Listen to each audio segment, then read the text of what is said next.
மஞ்சள் நீங்கள் சும்மா வாயில் போட்டால் அது அப்சார்ப் ஆகாது, அப்படியே வெளியே போயிடும்.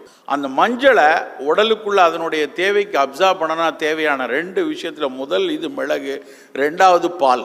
உங்கள் வீட்டில் உங்கள் அம்மா ஒரு தொண்டைக்கட்டு இருந்தாலோ செளி இருந்தாலோ இருமல் இருந்தால் பாலில் ஒரு மஞ்சத்தூளை போட்டு மிளகுத்தூள் போட்டு தான் கொடுத்துருப்பாங்க. அந்த அம்மாவுக்கு பைப்ரிடின் பற்றி தெரியாது, அந்த அம்மாவுக்கு சேச்சுரேட்டட் ஃபேட்டி ஆசிடை பற்றி தெரியாது, அந்த அம்மாவுக்கு நிச்சயமாக குர்குமினாய்டு ஒரு ஆன்டி கேன்சர் எஃபெக்ட் இருக்குன்னு தெரியாது. ஆனால் அவர்களுக்கு இந்த பாலில் மஞ்சத்தூள் போட்டு மிளகு போட்டு சாப்பிட்டா புள்ள நல்லா இருக்குன்னு தெரியும்.